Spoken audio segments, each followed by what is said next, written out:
అలా కొనసాగిస్తూ life is going on. Number IT ఇంజనీర్గా బోర్ కదా పని?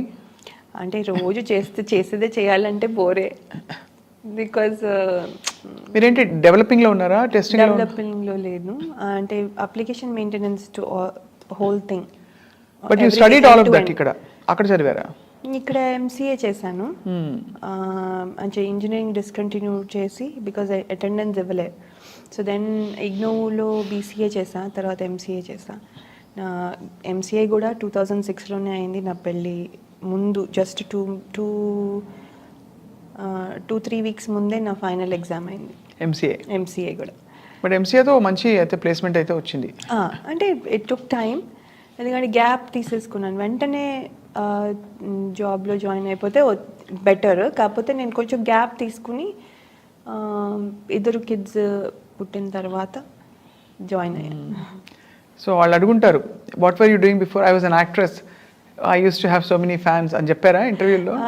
ఎప్పుడు చెప్పలేదు, కానీ ఈ కొత్త జాబ్లో, కొత్త కంపెనీలో జోబీ ఏవియేషన్లో పనిచేస్తాను నేను.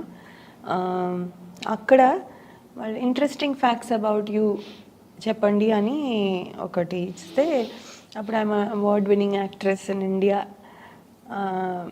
And have worked in many Tollywood movies అని రాశాను అనమాట. అదేమో వాళ్ళు హైలైట్ చేసి పిన్ పెట్టి అందరికీ అంటే బ్రాడ్కాస్ట్ చేశారనమాట హోల్ కంపెనీకి.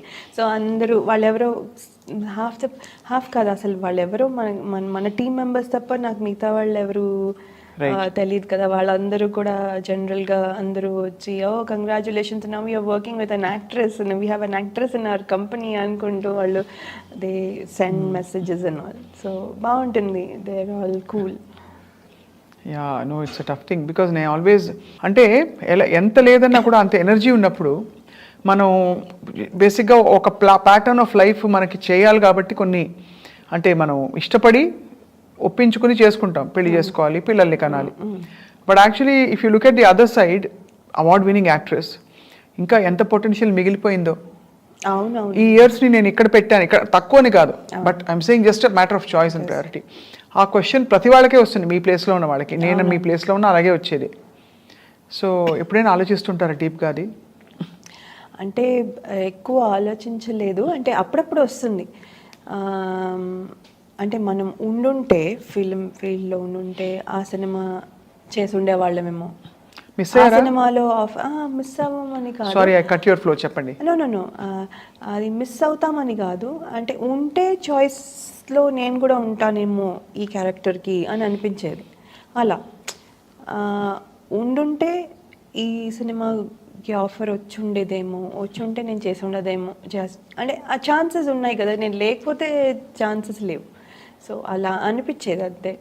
బట్ ఏం లేదు, ఎవరు చేసినా I'm still happy, I enjoy the movie అన్నీ ఉంది. కానీ మనకి అప్పుడప్పుడు అనిపిస్తుంది, ఇది నేను చేస్తుంటే బాగుండేదేమో అని. మనం లేం కదా, ఏం చేస్తాము, మరి ఏం చేయలేము కదా అనుకునేదాన్ని మళ్ళీ. సో పెళ్ళికి ముందు మీ వారు ఎవరిని చెప్పారా, యువర్ బిజీ యాక్టర్ కదా, మరి ఇది వదులుకొని వస్తున్నావు, నువ్వు యాక్ట్ చేయకూడదు, లేదు కొన్నేళ్ళాక చేయొచ్చు, ఇలా ఏమైనా మాట్లాడుకున్నారా? లేదు అదేం చెప్పలేదు.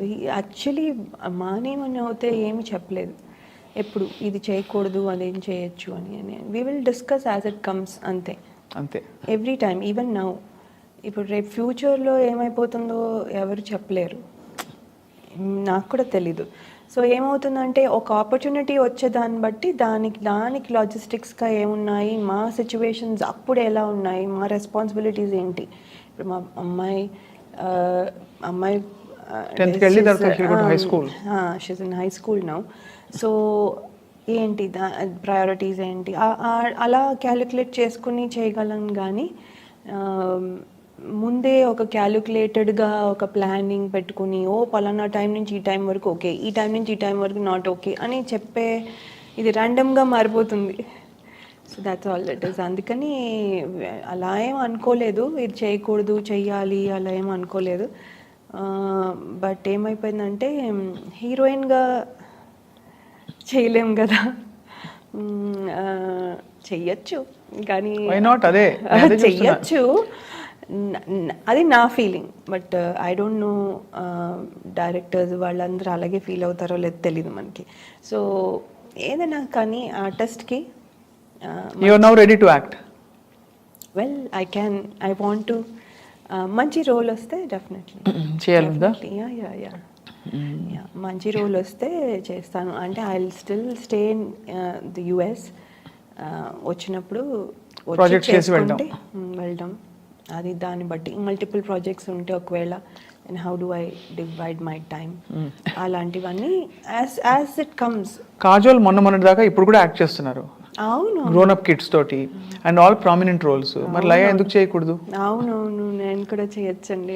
బికాజ్ ఆ ఫుల్ఫిల్మెంట్, ఆ స్పేస్ వేరు కదా లయ. మాధురి దీక్షిత్ గారు చూడండి, I really I look up to her. నేను ఏమి చూసినా అంటే ఐఎమ్ టాకింగ్ అబౌట్ తెలియకుండా ఆవిడ ఎవ్రీబడి కీప్ సేయింగ్ ఏంటి ఆవిడ డాక్టర్ని పెళ్లి చేసుకున్నారు, మీరు కూడా డాక్టర్ పెళ్లి చేసుకున్నారా, ఆవిడ వచ్చేసరి ఇండియాకి మీరు వచ్చేస్తారా, ఇలా అంటే మరీ అలా అంత ఫాలో అవ్వం కానీ బట్ జస్ట్ చెప్తున్నా it happening like that coincidentally అలాగా అలా అవుతోంది అంతే తప్ప బట్ అవ్వట్లేదు. బట్ ఆవిడ చేసే roles even after having kids, and ఆవిడ మీకంటే బాగా పెద్దది కూడా, పెద్ద ఆవిడ కానీ చాలా beautiful actress. Of course she keeps glamour. అలా ఉంది glamour. Finally what I realize now, ఇప్పుడు ఏంటంటే it's not how much you age. ఇండియాలో కూడా లాట్ ఆఫ్ కొంచెం యాక్టర్స్ పిల్లలు పుట్టాక they are carrying themselves with so much grace.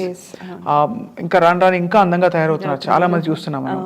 Fit గా అవుతున్నారు, మొహం కూడా క్యూట్ గా వాళ్ళు దే ఆర్ ప్రెజెంటింగ్ దెమ్సెల్స్. కాబట్టి సో అండ్ మీరు కూడా లైక్ ఐ సెడ్ పెద్దగా మారలేదు. ఇప్పుడు మీ అమ్మాయి వచ్చి మిమ్మల్ని అక్క అని పిలవచ్చు, కొన్ని రోజులు అయ్యాక మీరే అతన్ని అక్క అని పిలవాలి. అంటే పిల్లలు అంత పెద్దవాళ్ళు అయిపోతున్నారని చెప్తున్నారు. అవునవునవును, అది.